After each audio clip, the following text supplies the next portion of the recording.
If you're dealing with an heir in the state of Missouri who refuses to sign probate paperwork, you're probably wondering what happens next. Today, what we're doing is we're breaking down exactly what this means for your probate case and what options you have moving forward.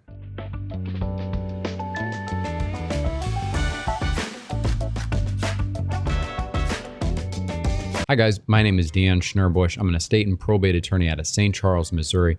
We help clients across the state of Missouri when dealing with the loss of a loved one. When it comes to probate and trust administration, sometimes there's property that got left in their name and it needs to be transferred out. That's essentially what the probate court process is. And generally when you're dealing with an estate administration, the kind of probate matters. All right. So in Missouri, if you have an estate that is worth more than $40,000 and it's been less than 1 year since that person's death, then we're looking at what's called a full administration or a traditional probate, where we have the appointment of the representative to manage the affairs of the deceased person. Now in Missouri, there are two main ways to have a full probate administration. It can either be supervised by the court or unsupervised.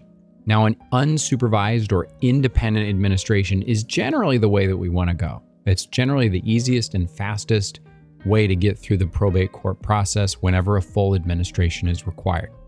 An independent administration means that the representative does not need to ask the court's permission to do anything. They don't need to ask permission to sell the house or to transfer property, distribute property, pay the lawyer, pay the accountant, or any of this stuff. They can just do it. They're authorized by their letters of administration that they're given, or letters testamentary, if there's a will, that they are given after they are appointed to their role. That alone is enough to authorize them to take a whole bunch of different kinds of actions without probate court supervision. Okay, so this means that we don't have to go to court. We don't have to have hearings on anything. We don't need to file petitions and pleadings with the court for every little thing that we want the representative to do. So it ends up being a lot more efficient going through an independently administered estate rather than a supervised estate. Okay. But importantly, there's only two main ways that an independent estate can be authorized. One is if there is a will that specifically allows independent administration of the estate, and that will is probated in court in time. And the other way is if there is no will that allows for independent administration. The other way is that all of the heirs must consent. They must sign a consent form. All of the competent, capable, mature heirs. Children are exempt from this. Those who are disabled are exempt from this. But generally, if you want to proceed independently, all of the adult heirs have to sign a consent form that says, I consent to independent administration. Okay, if you don't have that, if even one person says they're not going to sign, then we have to go through a supervised administration process. Now at our firm, basically the way we handle this is we send these forms out to the heirs and give them the chance to sign, and we give them a deadline. We say, hey, look, if you don't sign by, a couple of weeks out from the time you receive this letter, then we're just going to go ahead and convert it to supervised and proceed. Because oftentimes early on, we would end up spending so much time waiting for people to sign documents that you ended up adding more time to the process than had you just started it and gone through supervised anyway. And we also have the opportunity, if we do get those signed documents back later at a later date, to convert it from supervised back over to independently administered. Okay. So what are the direct implications of somebody refusing to sign a consent form? Well, it means that you're going to have to go through supervised administration. It means the process is going to take a little bit longer because there's going to be probably court appearances. We're going to need to file a lot more paperwork on behalf of the representative in order to take actions on behalf of the estate.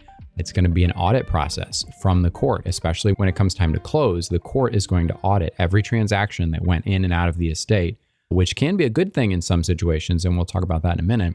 But it does add substantial time. Depending on which county you're in, it can be months that it takes to get those final accountings audited by the probate court.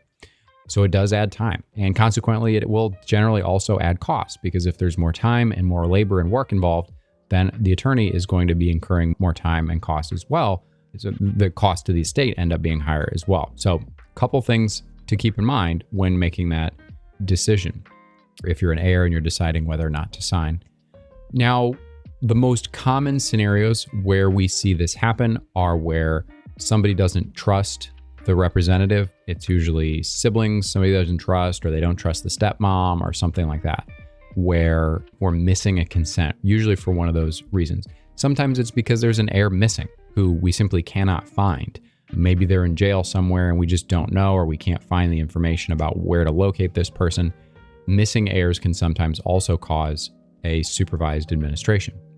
And sometimes people just use, heirs just kind of refuse for strategic leverage because they're trying to extract some kind of concession out of the representative or something like that. But there are certainly situations where supervised administration can be just the better route to go, because the downside and the advantage is that every transaction is monitored by the court and has to be approved by the court. You can't transfer assets, you can't sell a house, you can't pay any expenses out of the estate, and anything you do spend, you have to have a receipt and you have to have a careful audit before the court, or you can get yourself in trouble.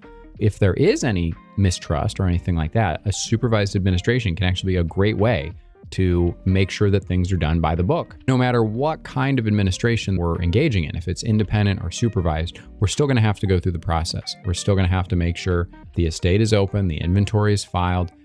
I like it when our representatives are maintaining open communication with the heirs, documenting everything they do, keeping clear records of what was spent, keeping track of their receipts, and following any proper notice requirements in terms of letting the heirs know what's going on in the estate, and notifying any third parties that we have to notify as well. But the key takeaway is that an heir's refusal to cooperate does not stop probate. It just makes it supervised, where we have to have the court's involvement throughout that process. It may mean that there's a little bit more time, delay, and cost involved, but it will end up being completed at some point. And the plus side is that if there is a supervised administration, this can provide a little bit of protection to the personal representative, because now any action that they take is approved by the court. So they can't have anybody come back and say, hey, you didn't have authority to do this, because what we're doing is we're getting authority in advance from the judge to make sure that what we're doing is acceptable. Okay? So if you're dealing with this situation in Missouri, don't navigate it alone or without speaking with your attorney, or don't give up and assume that it can't be handled because somebody's not going to be cooperative throughout the process. Go ahead, and if you're interested in this issue or you're worried about it, reach out, see if we can get you on the calendar and see if there's something we might be able to do to help you process your case a little bit more efficiently. So if you enjoyed this video, go ahead and like it and subscribe so that we can attract more people like you who have questions about Missouri probate, and see that we can help as many people as possible. Until next time, guys, thanks.